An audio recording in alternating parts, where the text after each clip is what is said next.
ഒരാളുടെ ആധ്യാത്മിക ജീവിതത്തിലെ ഏറ്റവും മനോഹരമായ കാഴ്ചകളിലൊന്ന് അയാൾ മുട്ടിന്മേൽ നിന്ന് 2 കരങ്ങളും സ്വർഗത്തേക്ക് ഉയർത്തുന്നൊരു കാഴ്ചയാണ്. പുറപ്പാട് പുസ്തകം 17-ാം അധ്യായത്തിൽ ഒരു പർവ്വതമുണ്ട്. ആ പർവ്വതത്തിൻ്റെ മുകളിൽ ഒരു വൃദ്ധൻ 2 കരങ്ങളും ഉയർത്തി നിലവിളിക്കുന്നൊരു രംഗമുണ്ട്. അത് മോശയാണ്. ആ മനുഷ്യൻ്റെ കൈ തളരുമ്പോൾ അഹറോനും ഹൂരും 2 വശങ്ങളിലും നിന്ന് ആ കരങ്ങൾ താഴാതെ ഉയർത്തി കൊടുക്കുന്നുണ്ട്. എത്ര നേരമാണ് ആ വൃദ്ധൻ ആ ഉയർത്തിയ കൈകളുമായി നിൽക്കുന്നത്? കാര്യം അതല്ല ഞാൻ പറഞ്ഞു വരുന്നത്. ആ കരങ്ങൾ ഉയർന്നിരിക്കുമ്പോൾ താഴെ ഇസ്രായേൽ അമാലേക്യർ എന്ന ഒരു വിഭാഗത്തോട് പോരാടുകയാണ്. കുന്നിൻ മുകളിൽ ഈ വൃദ്ധൻ്റെ കൈകൾ ഉയർന്നിരിക്കുമ്പോഴൊക്കെ താഴെ ഇസ്രായേൽ ജയിക്കുകയാണ്. ആ കരം എപ്പോൾ താഴുന്നുവോ താഴെ ഇസ്രായേൽ തോൽക്കുകയും ചെയ്യുന്നുണ്ട്. ശരിക്കും മാതാപിതാക്കളുടെ കരങ്ങൾ ഉയരുമ്പോൾ, കാരണവന്മാരുടെ കരങ്ങൾ ദൈവസന്നിധിയിൽ ഉയരുമ്പോൾ ഒരു തലമുറ അനുഗ്രഹിക്കപ്പെടും. മാതാപിതാക്കളുടെ കരങ്ങൾ താഴുന്നയിടത്ത് മക്കൾ പിഴച്ചു പോകും. പുറപ്പാട് 17-ന്റെ പർവ്വതം, പ്രിയ സ്നേഹിത, നമ്മുടെ കുടുംബമാണ്. നമ്മുടെ കുഞ്ഞുങ്ങൾ ബോംബെയിലോ ഗുജറാത്തിലോ ഡൽഹിയിലോ ബാംഗ്ലൂരിലോ ലോകത്തിൻ്റെ ഏത് കോണിൽ പഠിക്കുകയോ ജോലി ചെയ്യുകയോ ഒക്കെ ആവാം. പക്ഷേ നമ്മുടെ വീട്ടിലെ പ്രാർത്ഥനാപ്പായയിൽ ഒരപ്പൻ്റെയും അമ്മയുടെയും കരങ്ങൾ ഉയർന്നിരിക്കുന്നിടത്ത് അവരുടെ ജീവിതത്തിൽ അവർ വിജയം നേടും. കുത്തിയൊലിക്കുന്ന നൈൽ നദിയിൽ താഴോട്ടൊഴുകിപ്പോകുന്ന പെട്ടകം, അതിനെ തടഞ്ഞു നിർത്തുന്നത് കരയിൽ കരയുന്ന ഒരു അമ്മയുടെ കണ്ണുനീരാണ്. യോഖേബദ് എന്ന അമ്മയെക്കുറിച്ചാണ്. ആ അമ്മയുടെ കണ്ണുനീർ സ്വർഗം സ്വീകരിക്കുന്നുണ്ട്. സത്യത്തിൽ സ്വർഗത്തിലെ സേവിങ് ഡിപ്പോസിറ്റാണ് കണ്ണുനീർ. നാം ഇങ്ങനെ പഠിക്കുന്നുണ്ട്, കേരളത്തിൽ പടിഞ്ഞാറോട്ടൊഴുകുന്ന 41 നദികൾ, കിഴക്കോട്ടൊഴുകുന്ന 3 നദികൾ. പക്ഷെ മുകളിലേക്കൊഴുകുന്ന ഒരു നദിയേ ഉള്ളൂ. അത് കണ്ണുനീരാണ്. നിൻ്റെ കണ്ണുനീർ ഞാൻ എൻ്റെ തുരുത്തിയിൽ ശേഖരിച്ചിരിക്കുന്നു എന്ന വചനം നമ്മെ കുറച്ചൊന്നുമല്ല ആശ്വസിപ്പിക്കുന്നത്. മോശയുടെ പെട്ടകം അമ്മയുടെ കണ്ണുനീര് കൊണ്ട് വീണ്ടെടുക്കപ്പെട്ട പെട്ടകമാണ്. മക്കൾ അറിയണം, മാതാപിതാക്കളുടെ കണ്ണുനീരാണ് തങ്ങളുടെ ജീവിതത്തിൻ്റെ മധുരമെന്ന്. ചരിത്രം നോക്കൂ.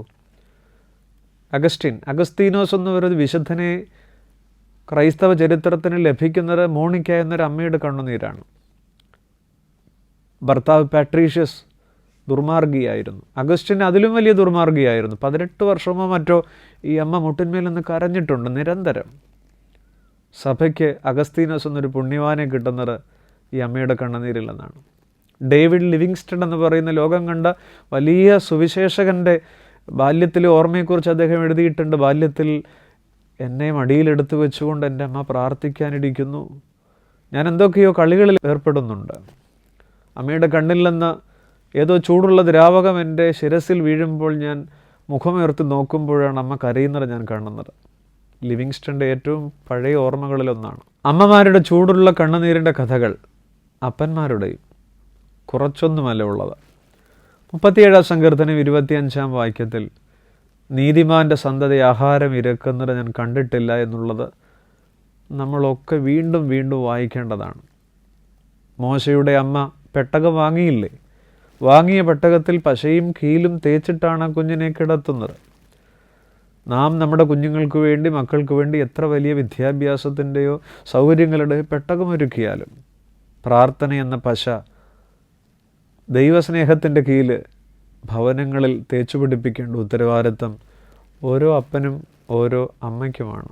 ലോകപ്രശസ്ത മ്യൂസീഷ്യനായ മൊസാർട്ട് പറയുന്നുണ്ട്, ഞാനൊരു മ്യൂസീഷ്യനാകാൻ കാരണം എൻ്റെ അമ്മ എന്നെ ഗർഭം ധരിച്ചിരിക്കുമ്പോൾ 10 മാസവും വിയറ്റ്നാം കത്തീഡ്രലിലെ ഗായക സംഘത്തിൽ അംഗമായിരുന്നു. എൻ്റെ അമ്മ എന്നെ ഉള്ളിൽ വഹിച്ചുകൊണ്ടാണ് പാടാൻ പോയത്. എൻ്റെ ഉള്ളിലെ സംഗീതം അതുതന്നെയാണ്. എലിസബത്തിൻ്റെ ഉദരത്തിൽ കൊച്ചി യോഹന്നാൻ തുള്ളിക്കളിച്ചതും പരിശുദ്ധാത്മാവിൻ്റെ ചലനവും നാം ഓർക്കണം.